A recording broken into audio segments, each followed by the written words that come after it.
고마우신 주님, 오늘도 진리의 말씀으로 우리의 삶을, 우리의 가정을 새롭게 만들어 주시옵소서. 예수 그리스도 이름으로 기도합니다. 아멘. 오늘 주시는 말씀을 찾아서 우리 합독으로 읽도록 하겠습니다. 주보와 약간 달려졌습니다. 사무엘하 13장 1절로 14절의 말씀입니다. 사무엘하 13장 1절로 14절까지의 말씀을 우리가 한 목소리로 읽도록 하겠습니다. 구약 성경 481쪽에 있습니다.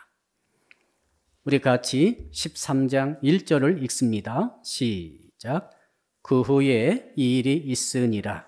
다윗의 아들 압살롬에게 아름다운 누이가 있으니 이름은 다말이라. 다윗의 다른 아들 암논이 그를 사랑하나 그는 처녀이므로 어찌할 수 없는 줄을 알고 암논이 그의 누이 다말 때문에 울하로 말미암아 병이 되니라. 암논에게 요나답이라 하는 친구가 있으니 그는 다윗의 형 시므이의 아들이요 심히 간교한 자라.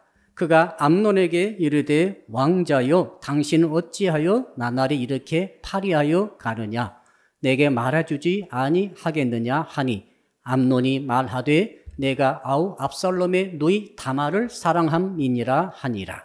요나답이 그에게 이르되 침상에 누워 병든 채 하다가 네 아버지가 너를 보러 오거든 너는 그에게 말하기를 원하건대 내 누이 다말이 와서 내게 떡을 먹이되 내가 보는 데서 떡을 차려 그의 손으로 먹여주게 하옵소서 하라 하니 암논이 곧 누워 병든 채 하다가 왕이 와서 그를 볼 때에 암논이 왕께 아뢰되 원하건대 내 누이 다말이 와서 내가 보는 데에서 과자 2개를 만들어 그의 손으로 내게 먹여주게 하옵소서 하니 다윗이 사람을 그의 집으로 보내 다말에게 이르되 이제 네 오라버니 암논의 집으로 가서 그를 위하여 음식을 차리라 한지라. 다말이 그 오라버니 암논의 집에 이름에 그가 누웠더라.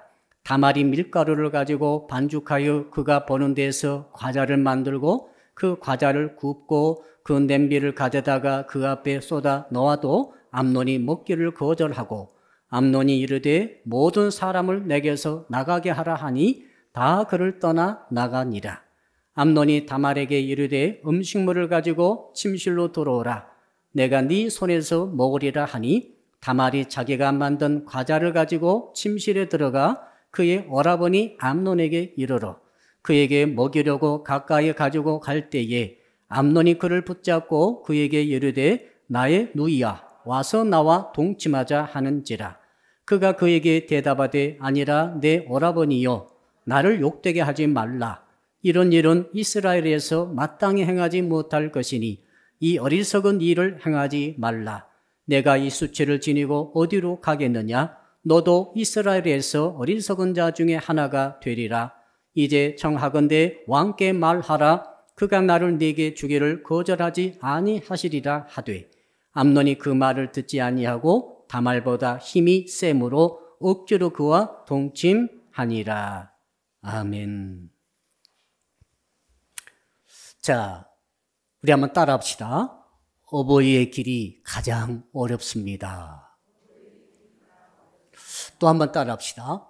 어버이의 길이 가장 복됩니다. 어버이를 통해서 우리는 태어났고 우리가 어버이가 되었으며 또한 어버이들을 계속해서 만들어내는 가정의 삶을 살고 있습니다. 자, 한 영상을 볼 텐데요. 이 영상은 젊은 30대 아빠들에게 지금 설문조사를 하고 있는 그런 장면이 나옵니다. 30대 아빠들이니까 자녀들이 이제 5살, 6살, 7살 아마 그럴 것입니다. 이 아빠들에게 당신의 그 자녀들에 대해서 물어보죠. 몇 가지를 물어봅니다. 한번 보시고 한번 느낌을 가져보기를 바랍니다. 자, 영상 준비해 두셨죠?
충선이 아빠 김용봉.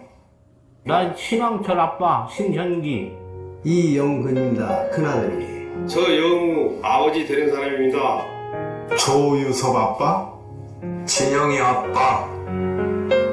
성함은 김성복. 생각나지요. 그 아들, 딸 만나다가 아들 가졌는데 요번에도 딸이 못할까 했는데 네 엄마, 아빠, 동생한테 신경 써주고 고맙고. 부모로서 이렇게 뭔가를 충분하게 해줘야 되는데 그런 것도 못 해주고 그래서 참 마음이 아픕니다. 아들이라는 것은 어느 누가 바꿀 수도 없는 것이고 크게 뭐 도와주지도 못했고 했는데 그들이 알아서 잘 커가지고 계속 부족한 게 부모 마음 아닐까요? 죽는 순간까지. 제가 그런 마음으로 살고 있어요. 계속 부족한 거예요. 너무 엄하게 했던 게 그게 좀 미안해.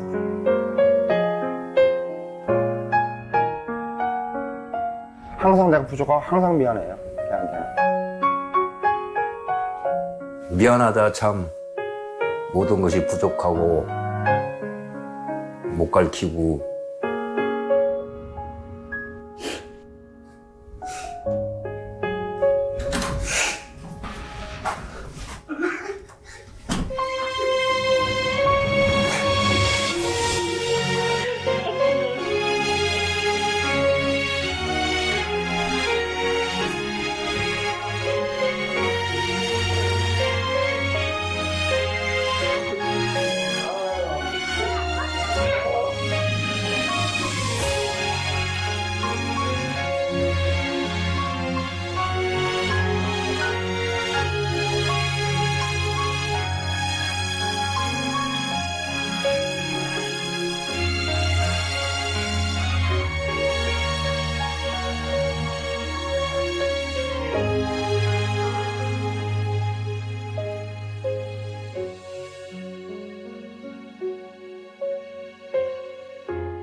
예.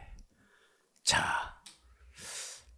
30대 아빠들을 키웠던 늙으신 아버지들의 공통되는 고백이 있죠. 너무 내가 부족했다. 너무 내가 못해 주었다. 너무 내가 엄격하게 했던 것 같다. 내가 너무 아들을 잘 못 가르쳤다. 내가 부족했다. 이걸 계속해서 공통적으로 고백하고 있습니다. 여러분은 어떤 고백을 할 수 있습니까? 오늘 여기에는 젊은 아빠들을 키운 아버지들도 계시고 어머니들도 계시죠. 그리고 젊은 우리 현재 아빠와 엄마도 계시고 그리고 아직 결혼하지 않아서 우리 자녀로서 지내고 계신 분도 계십니다. 하나님께서 오늘 어버이 주일을 맞이하여서 정말 심각한 말씀을 주시는데 저도 깜짝 놀랐어요.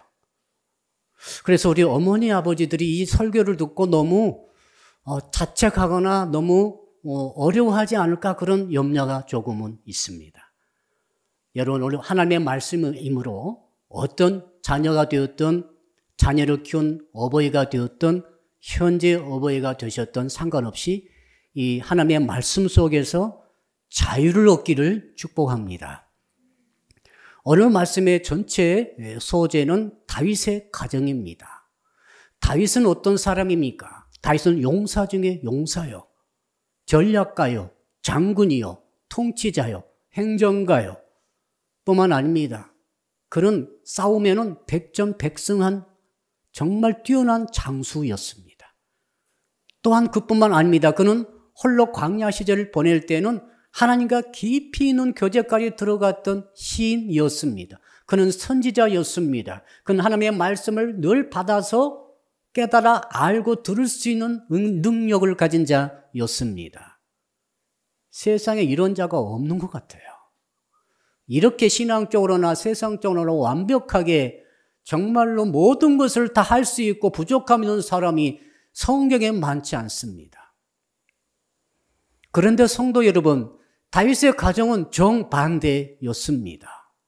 다윗은 외부적으로, 행정적으로, 군사적으로 너무 뛰어난 일을 많이 했습니다. 심지어 하나님과의 관계에 있어서도 남이 따라가지 못할 깊이 있는 신앙을 고백하면서 시로 노래하면서 하나님의 마음을 알아먹을 수, 그리고 하나님께서도 그는 내 마음에 합한 자라고 사도행전에 말씀하실 정도로 그런 수준에 들어갔던 그런 자입니다. 그런데 오늘 본문에 길게 자세히 묘사되어 있는 내용의 주제는 뭔가 하면 다윗의 가정은 참으로 괴약한 가정이요, 상처 많은 가정이요, 그뿐만 아닙니다. 이 가정은 살인이 난무하는 가정이었고, 이 가정은 근친 상간이 역사하는 가정이었고, 이 가정은 미움이 끝까지 갔던 끝장 보는 가정이었다라고 말하고 있는 것입니다.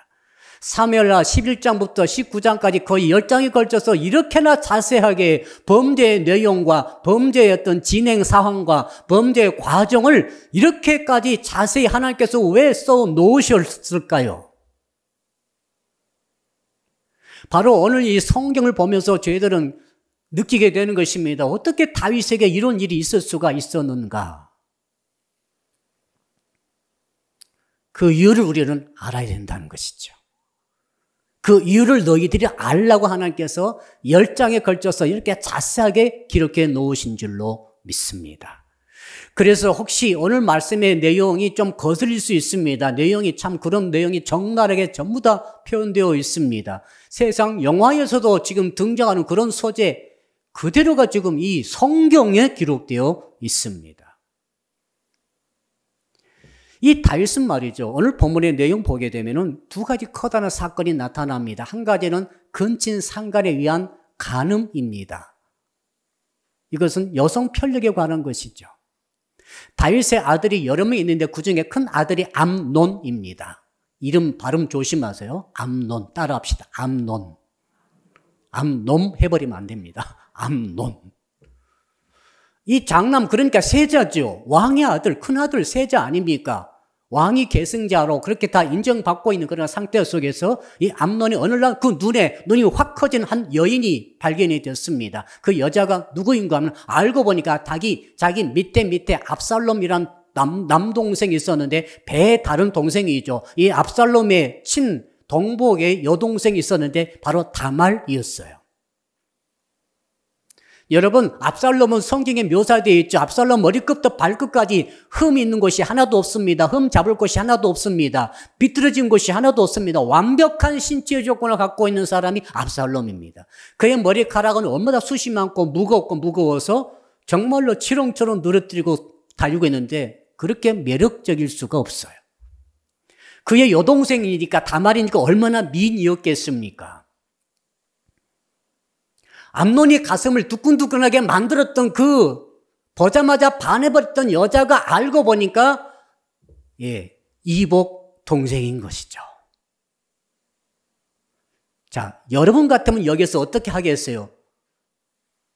내 마음속에 일어난 사랑의 감정을 잠재우겠습니까? 아니면 상사병을 들더라도 그것을 꼭 간직하고 비밀히 묻어버리고 말겠습니까? 아니면 내 이 사랑을 감정을 절대로 포기할 수 없다. 그래서 이 사랑의 감정을 터뜨리고 나가서 그 여자를 여동생을 정복하고 말 것입니까? 모든 보통 사람들은 접을 것입니다. 그렇죠. 암논은 그렇지 않았어요.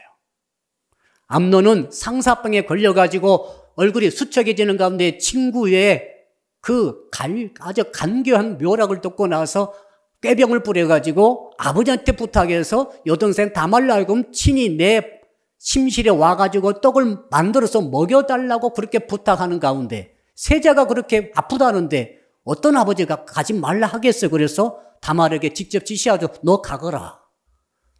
이 일에는 아버지의 역할이 반드시 들어 있습니다. 암논이 한 일이 혼자 한 일이 아니라 이 말이죠. 아버지 다윗의 위치를 늘 생각하시면서 이 이야기를 들어보십시오. 그래서 어떻게 됐습니까? 암논이 내가 너를 사랑한다 하니까 동침하자고 말합니다. 그때 다말이 깜짝 놀라면서 이런 일은 이스라엘에서 있을 수 없다. 여러분, 이스라엘은 계명, 10계명 가운데서도 그리고 다른 모든 보조되는 계명 가운데서도 세 군데나 또 이 아버지의 누이, 어머니의 누이를 범하지 말라고 되어 있어요.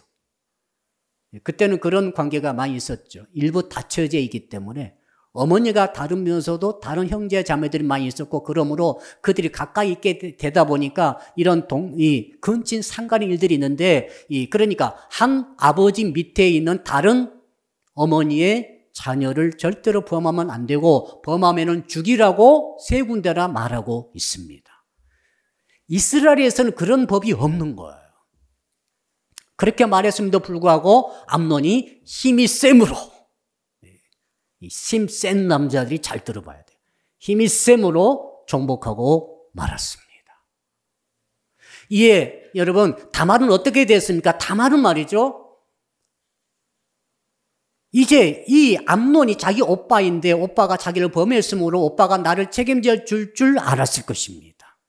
비록 이복 형제간이긴 하지만은 이렇게 처녀의 몸을 범했기 때문에 책임지는 것이 마땅합니다. 율법에도 그런 사항이 나와 있죠. 그런데 이 암논의 태도가 돌변합니다. 이상합니다. 자, 그 전에는 정말 애걸복걸 하면서 상사병에 걸려가지고 얼굴이 수척일 정도로 다말을 원했으나 이제 그를 차지하고 난 다음에 소유욕을 채우고 난 다음에 완전히 태도가 바뀌어버립니다. 그래서 저 계집을 쫓아내라 그럽니다. 누이에서 계집으로 단어조차 바뀌어버립니다. 안 가려고 그러니까 이 다말이 그랬죠. 너가 오빠가 지금 하는 이 짓은 나를 처음에 범한 것보다 훨씬 더 악한 죄라고 말합니다. 그러나 암논은 쫓아내고 대문을 걸어 잠가라 그럽니다. 자, 다말은 버려졌습니다. 뜻밖의 이런 일을 당하고 다말은 어떻게 합니까? 공주가 입고 있는 채속옷을 찢어버리고 죄를 뒤집어 쓰고 손을 머리에 얹고, 이 말은 여자의 영광을 내가 더럽힘 받았다 그 뜻입니다. 그렇게 울면서 불면서 온 이스라엘 동네를 통해서 갈 데가 없으니까 동복의 오라비 압살롬의 집에 들어가게 되죠. 이스라엘 사람들은 다 보았을 것입니다. 저 공주에게 무슨 일이 터졌구나. 처녀가 그렇게 울고 불고 옷을 찢고 걸어가면 한 가지 일밖에 없죠. 그리고 압살롬에게 갔더니 압살롬이 금방 눈치챘습니다. 그리고 이렇게 말합니다. 너 지금부터 입 딱 다물고 있어라. 모든 것은 이 오빠가 한다. 무슨 말입니까? 압살롬 마음속에 결심했죠. 원수를 갚든다. 복수하리라. 그리고 나서는 아무 말도 하지 않습니다. 놀라운 것은 아버지 다윗입니다. 아버지 다윗이 어떻게 반응합니까?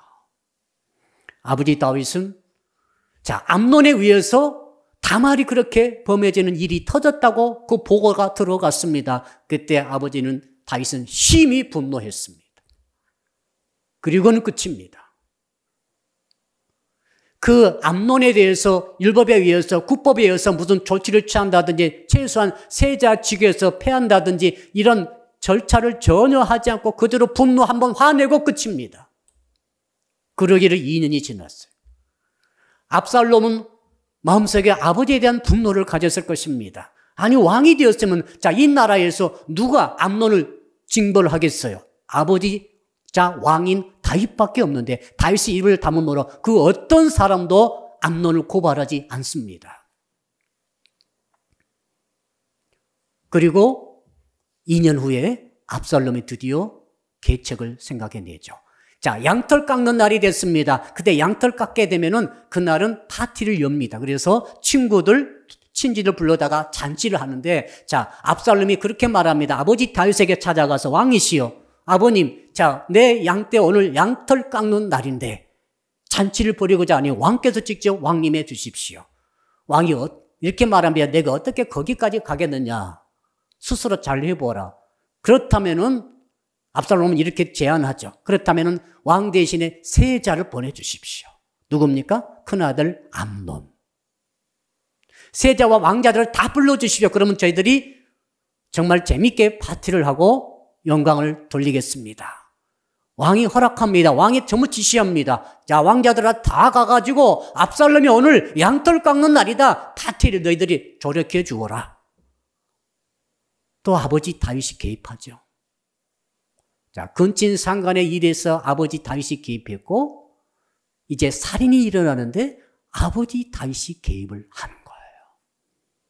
아버지 다윗의 책임을 면할 수가 없습니다. 자, 그랬더니 파티 중에 파티 다 끝나는 가운데 압살롬이 암논을 죽입니다. 원수를 갚는 거죠. 암논은 좀 충동적인 사람이었죠. 그렇죠?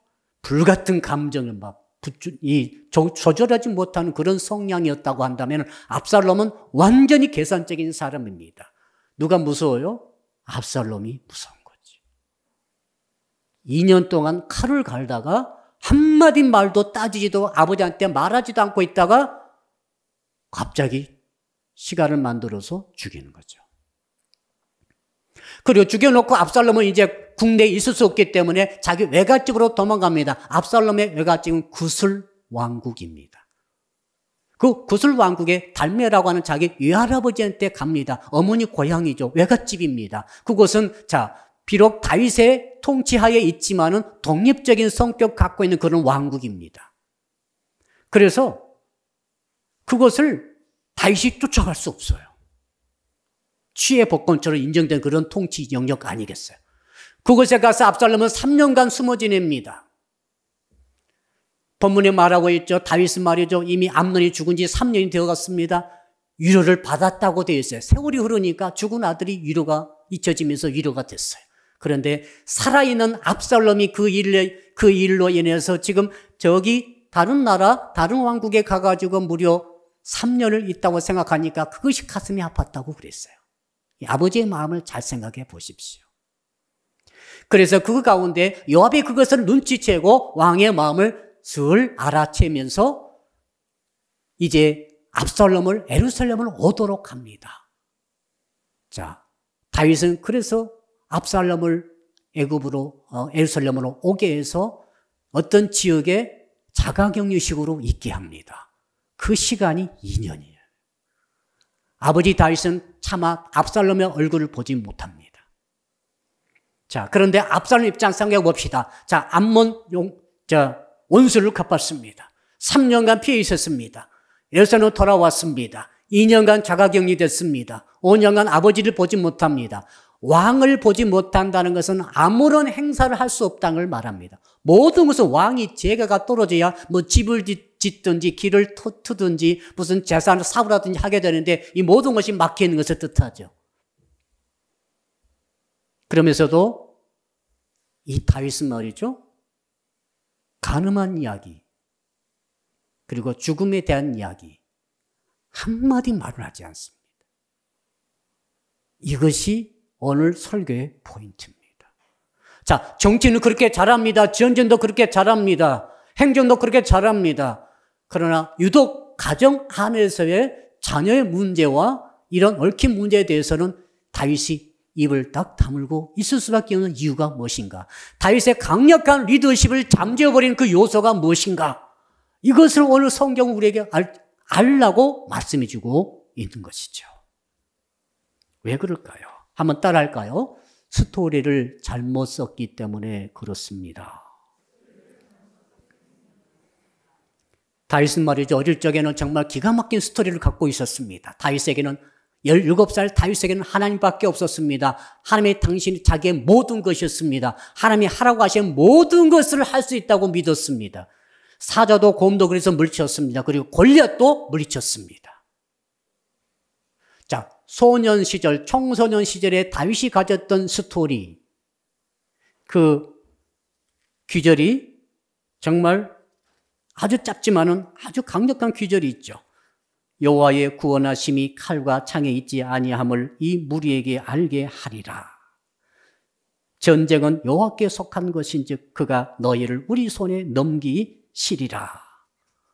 이 그림을 가지고 있었고 이 스토리를 가슴에 싹 갖고 있었기 때문에 두려울 것이 없었습니다. 17살짜리가 골리앗의 목을 베죠.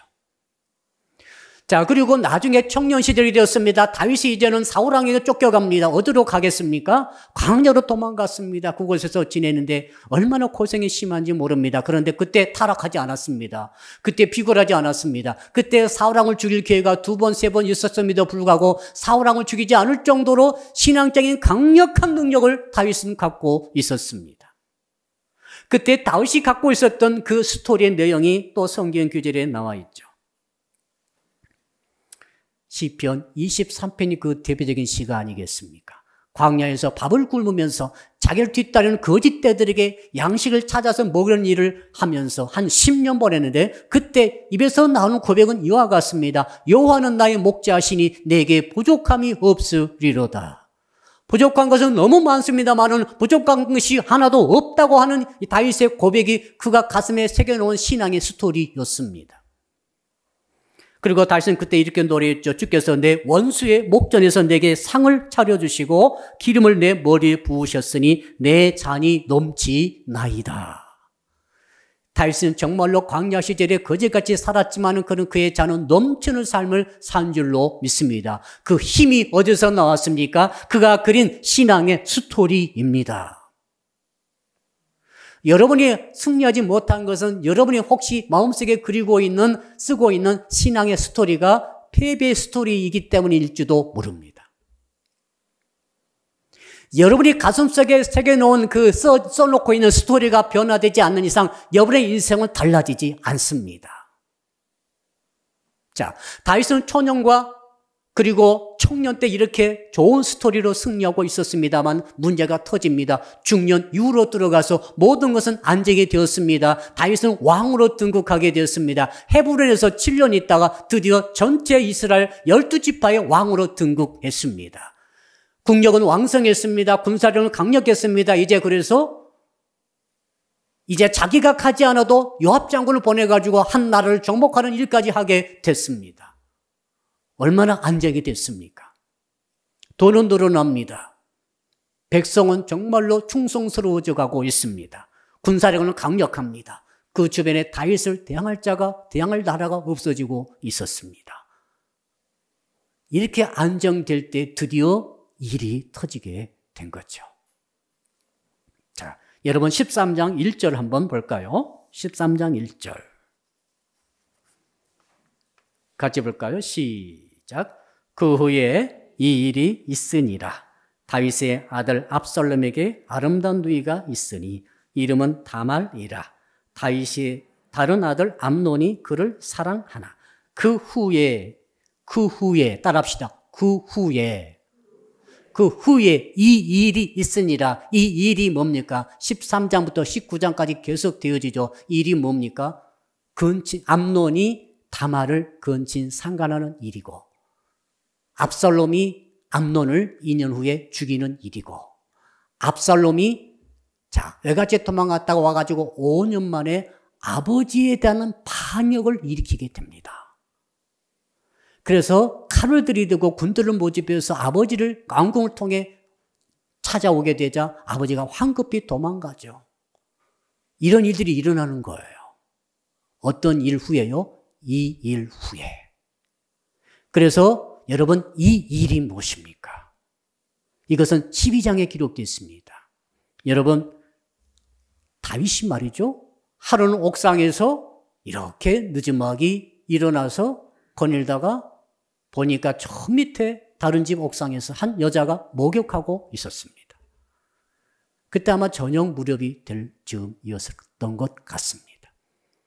자, 다윗이 그 여자를 봤을 때 한눈에 반했습니다. 왜 반했는가 하면 성경이 이렇게 기록하고 있습니다. 그가 심히 아름답게 보였다는 것입니다. 이런 심히 아름답게 보일 때 조심해야 돼요. 여서라 인사합시다. 당신이 심히 아름답습니다. 조심하셔야 돼요. 일이 터지는 거예요. 지금 다윗이 늘어지게 잠자고 늦게 일어나가지고 탁 옥상에서 이렇게 산보척 겸해서 하고 있을 때 저 밑에 심히 아름다운 여자가 목욕을 하고 있는 거예요. 왜 하필 거기서 목욕했는지는 모르겠어요. 그때 지금 어떤 상태인가 하면은, 자, 요압 장군이 총사령관이 되어가지고 아람을 처부수로 아람 수도에서 지금 성을 포위하고 공성작전 펼치는 정말로 위중한 시기였어요. 지느냐 이기느냐 이 싸움을 지금 치열하게 하고 있고 군사들이 막 죽고 나가고 있는 그런 상황 속에서 다윗은 정말 안정된 속에서 그렇게 해도 된다는 능력이 자신감이 있었기 때문에 자기가 안 갔죠. 근데 그때 왕궁에서 일이 터진 것이죠. 심히 아름다운 이 여자를 봤다는 것은 첫눈에 반했다 이 말입니다. 여러분, 첫눈에 반하는 것이 무엇입니까? 어떻게 첫눈에 반할 수 있겠어요? 그러나 반할 수 있습니다. 다윗이 반했잖아요. 암논이 반했잖아요. 공통점이 있어요. 자, 지금 그래서 다윗이 어떻게 합니까? 밧세바를 데려오게 합니다. 누군가 알아보게 합니다. 알아봤더니 충신 우리아의 아내예요. 지금 전쟁터 있다고 그래요. 그리고 유부녀예요. 이걸 알았습니다, 다윗이. 그랬으면은, 십계명에, 자, 이웃의 아내를 탐내지 말라 제 10계명, 가늠하지 말라 제 7계명. 그러니까 절대 손을 대면 안 되는 것이죠. 그런데도 불구하고 너무 뜨거운 첫 눈에 반했기 때문에 심히 아름다움을 이 조절을 못해가지고 오라고 합니다. 뭐 하라고 오라고 하겠어요? 그날 밤 그 둘은 동침하게 됩니다. 그리고 임신이 이루어지죠. 임신이 이루어진지를 몰랐지만 그날 만나고 헤어지고 아무 일 없었던 것처럼 지내는데 밧세바가 자기가 임신한 것을 알고 왕에게 알립니다. 내가 왕의 아이를 가졌습니다. 다윗이 얼마나 황당했겠어요. 큰일 났구나. 그래서 속히 우리아를 보냅니다. 우리아를 오게 합니다. 왜? 남편이 와가지고 동침해서 자기 아이인 것처럼 속이기 위해서 이런 일을 꾸민 것이죠. 우리아가 웬일입니까? 전하고 황급히 달려가지고 부복하니까 너 수고했다. 가서 아내랑 편히 발 닦고 쉬어라. 그때 우리아가 거부하죠. 왕이시여 그럴 수 없나이다. 저의 동료들이 저의 그 군인들이 지금 전부 다 목숨 걸고 지금 싸고 있는데 왜 저만 홀로 이렇게 와가지고 아내와 잠을 자겠습니까? 저는 그럴 수 없습니다고 밖에 나가가지고 일꾼들 숙소에서 하룻밤 지내고 다시 전장으로 복귀했어요. 너무 충신이죠. 얼마나 충신입니까? 다윗이 너무 황당해서 자기의 이 꾀가 통하지 않는 것을 알고 요압 장군에게 총사령관에게 편지를 보냅니다. 비밀 편지죠. 우리아의 손에 들려서 그것도 보냈어요. 우리아를 최전선에 보내가지고 치열한 전쟁 속에서 보냈다가 갑자기 다른 군대를 후퇴시켜서 그를 혼자 남아 있게 해서 그를 죽여라. 전사시켜라. 이렇게 지시합니다. 요압 장군이 영문을 모르겠으나 아무튼 그렇게 해가지고 드디어 우리아는 전사하고 맙니다. 남편이 죽어버렸으니 죽은 후 7일 만에 다윗은 황급히 밧세바와 결혼을 합니다. 완전 범죄가 이루어지겠죠. 이제 아무도 모릅니다. 두 당사자 위에는. 바로 그때 나단 선지자가 찾아옵니다. 나단 선지자가 찾아와서 뭐라고 그럽니까? 그가 이제 스토리를 말해줍니다. 그 스토리가 기가 막히죠. 어떤 스토리입니까? 나단 선지자가 지금 했던 스토리는 그것입니다. 한 부잣집이 있었다. 부잣집에 수백 마리 양떼들이 있었다. 근데 옆에는 정말 가난한 사람이 있었는데 양이 꼭 암양 한 마리밖에 없었다. 근데 마침 손님이 와가지고 부잣집 사람이 양을 잡아야 될 텐데 자기 수백 마리의 양을 잡지 않고 한 마리밖에 자기 마치 가족처럼 데리고 사는 그 집 양을 뺏어가지고 그걸 잡아다가 대접을 했다는 것입니다. 이 이야기를 이 스토리를 해주니까 다윗이 분노합니다. 여호와 이름으로 명하노니 그 자들 당장 죽여야 할지니라.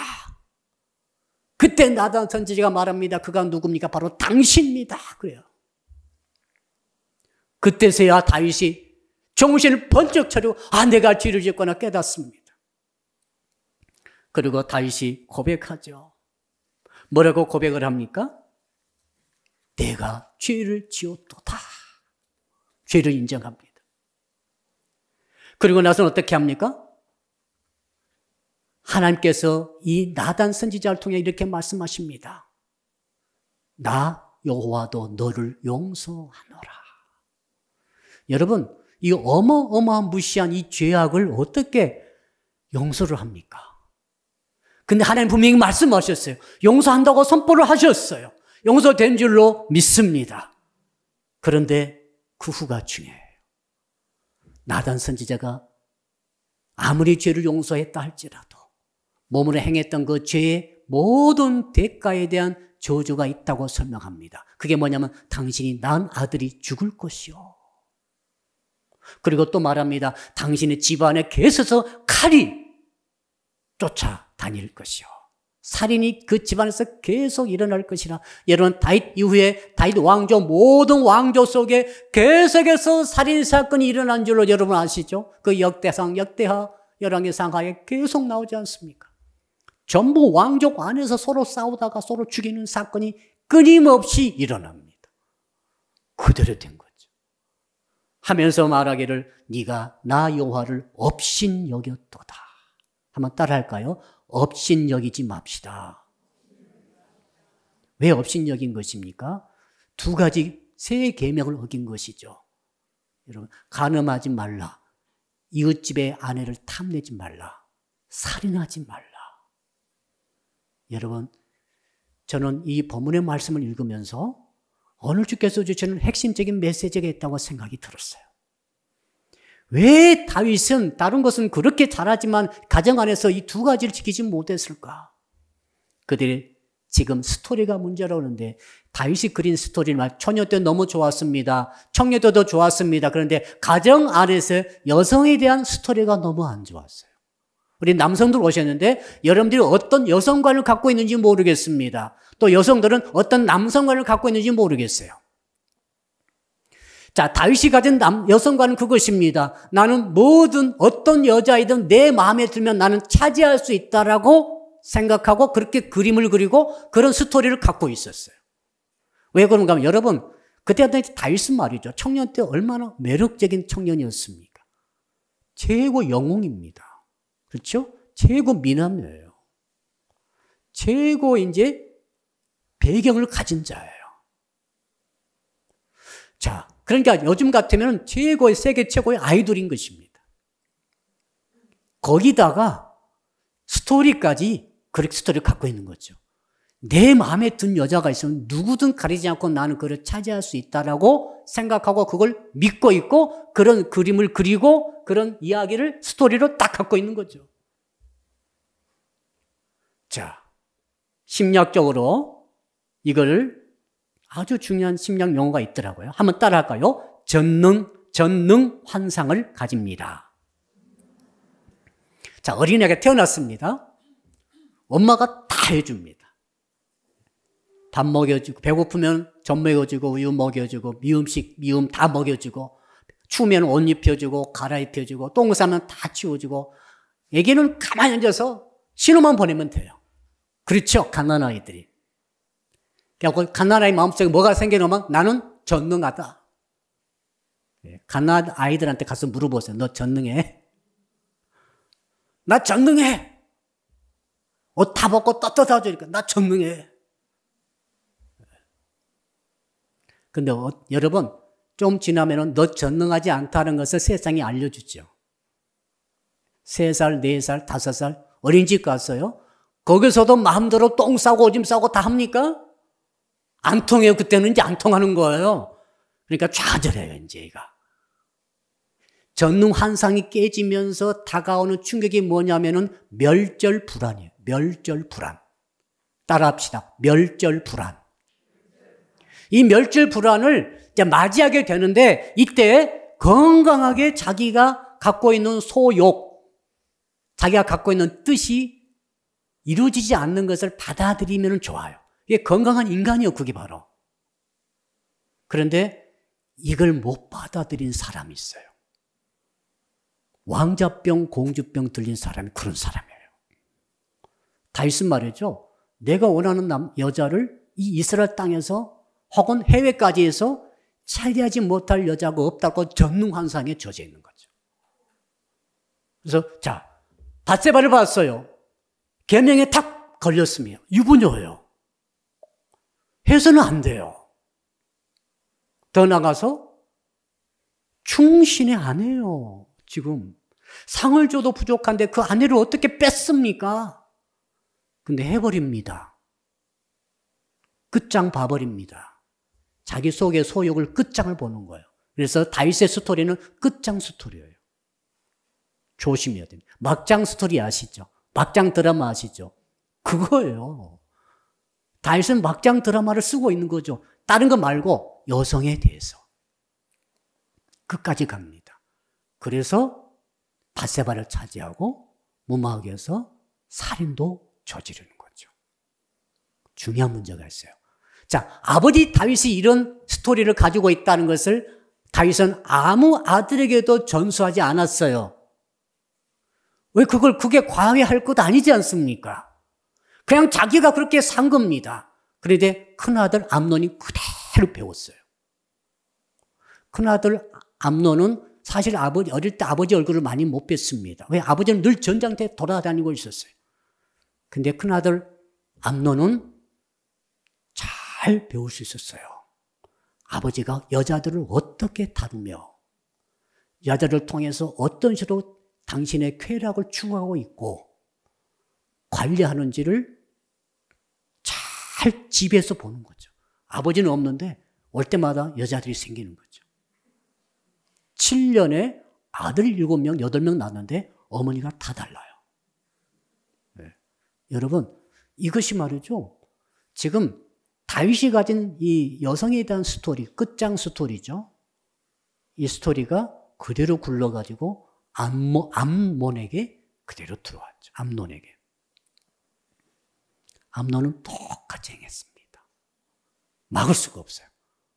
암논은 세자였어요. 다윗 왕의 세자 얼마나 막강합니까? 아무것도 암논을 막을 수 없어요. 근데 득 보니까 한 여자가 나타나는데 다말이에요. 다말은 이복 동생 율법으로 막혀 있어요. 왕실의 채통과 법도로 막혀 있어요. 그러나 암논은 끝장을 봅니다. 아버지 다윗이 봤던 끝장 스토리를 암논도 똑같이 끝장 스토리로 갑니다. 끝까지 갑니다. 야욕 채우고 버려버립니다. 사랑하는 성도 여러분, 이것은 결코 우연이 아닙니다. 왜 하나님께서 이렇게 자세히 말씀을 기록하고 있는지 아시겠죠? 살인을 생각해 봅시다. 살인은 어떤 일이 있었습니까? 자, 다윗이 자기의 비리를 숨기기 위해서 밧세바의 남편 우리아를 죽입니다. 내 욕심, 내 욕망, 내 야욕, 내 꿈, 어떤 내 소망, 내 이루고 싶은 것을 위해서는 누구도 막을 수 없다라고 생각한 거죠. 전능환상이죠. 해내고 맙니다.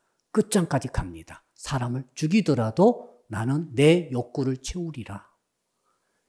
이것이 누구에게 이번에 굴러 들어갑니까? 그 끝장 스토리가 대굴대굴 구르더니 이제는 압살롬에게 들어간 거예요. 여러분, 아무리 암논이 자기 누이동생을 범했다 할지라도 이걸 합법적으로 탄원 올리고 왕에게 상소 올려가지고 암논을 처벌하도록 해야지 어떻게 암논을 죽일 생각을 합니까? 죽여버려요. 끝장 스토리 특징입니다. 그리고 어떻게 됩니까? 5년 후에는 아버지를 죽이려고 합니다. 왜? 내가 지금 왕이 돼야 되겠는데. 내가 왕이 될 때 가장 걸리적거리는 사람이 누구예요? 부왕, 다윗 왕 아닙니까? 제거해야 되겠다 생각하고 반란을 일으키는 거예요. 사람들에게 재판을 베풀면서 선심을 막 쓰면서 아버지 다윗에게 행했던 이 마음을 전부 뺏어버립니다. 마음을 탈취하죠. 그래서 나중에는 이스라엘 전체, 유다 족속 빼고 전체 부족들이 누구를 지지합니까? 압살롬을 지지하죠. 그리고 헤브론에서 그가 지내면서 파발마를 전 12지파에게 다 보냅니다. 나팔을 불면은 이렇게 외쳐라. 헤브론에서 압살롬이 왕이 되었도다. 그리고 봉기 일으켜서 쫓아옵니다.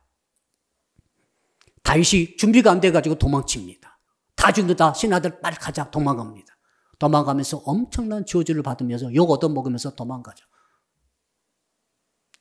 압살롬이 군대를 끌고 들어왔습니다. 왕궁을 차지했습니다. 그리고 백주 대낮에 아버지 후궁을 범합니다. 무리들이 다 보고 있습니다. 이게 전승하게 되면 그런 일을 한다고 합니다.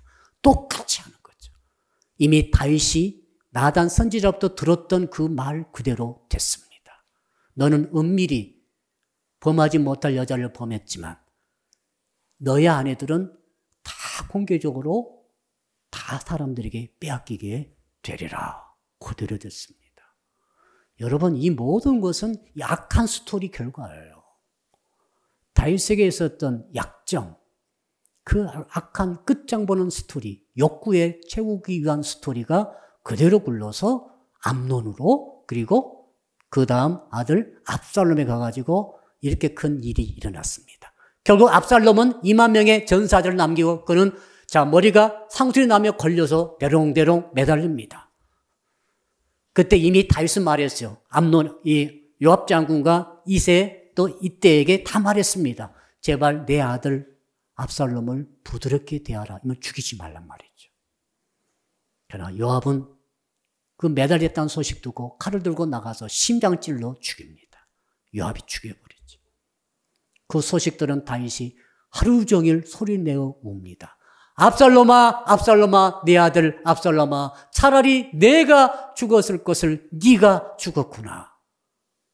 나중에 군사들이 다 돌아왔습니다. 전쟁 끝나고 반란군 다 진압하고 돌아왔어도 그때까지 계속 후레쳐 울고 있으니까 모든 백성들이 귀에 다 들리는 거예요. 완전히 이렇게 슬피 웃으시는 것이. 승전고에 기뻐서 들떠왔던 병사들이 입을 딱 다물고 전부 슬퍼져 버렸어요.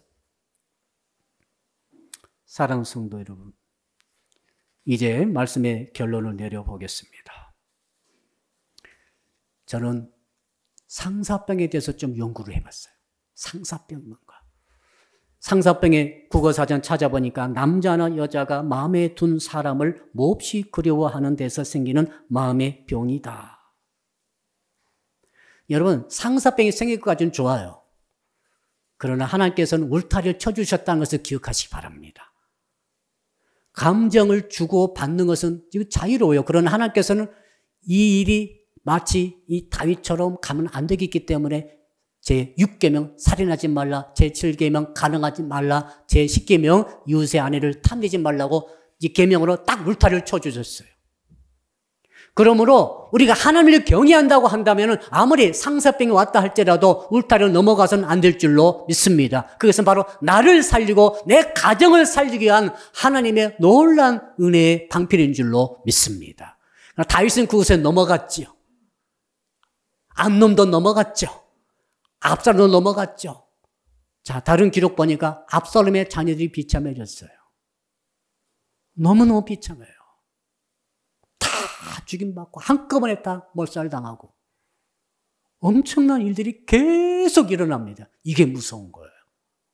한 번 끝나는 게 아닙니다. 계속 떼굴떼굴 굴러가듯이 일대, 자식대에, 손자대에 계속 굴러가는 것입니다. 예외도 있습니다. 사무엘의 가정 같은 경우는 사무엘은 나쁜 악한 스토리 쓰지 않았어요. 얼마나 경건한 사람이었습니까? 어릴 적부터. 그러나 자식들이 엉망이었어요.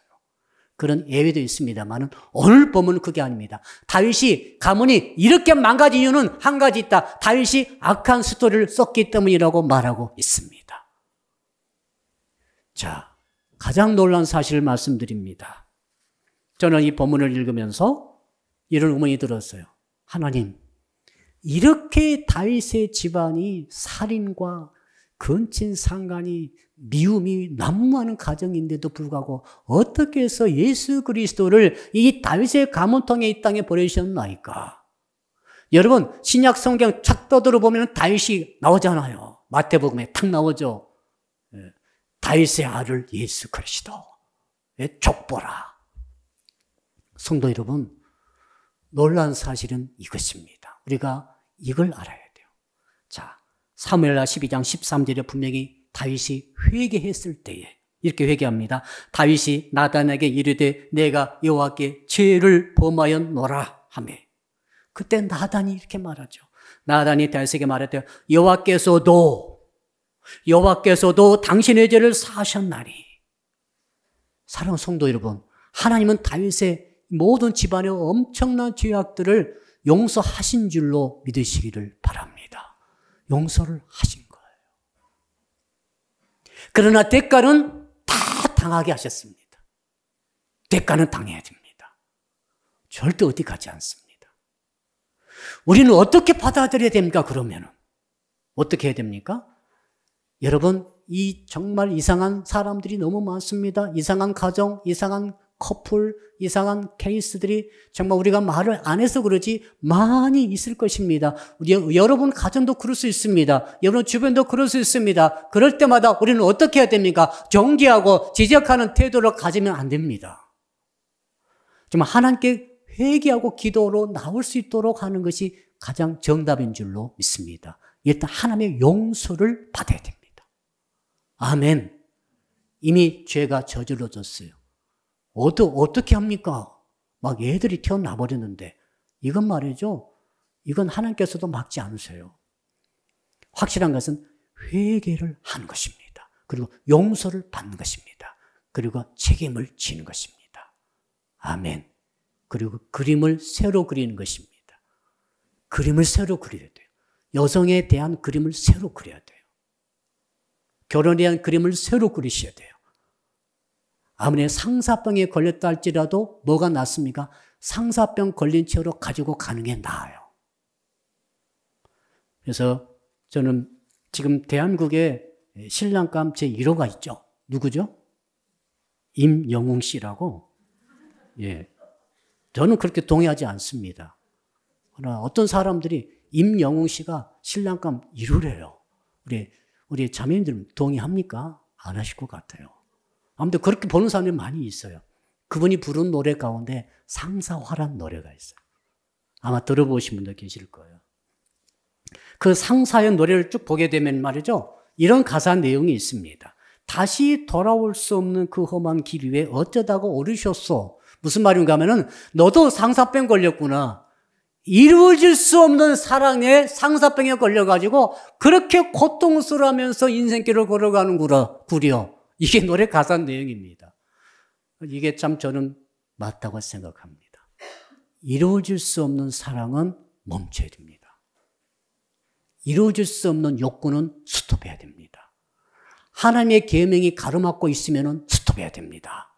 이것이 저주 가운데서 벗어날 수 있는 길입니다.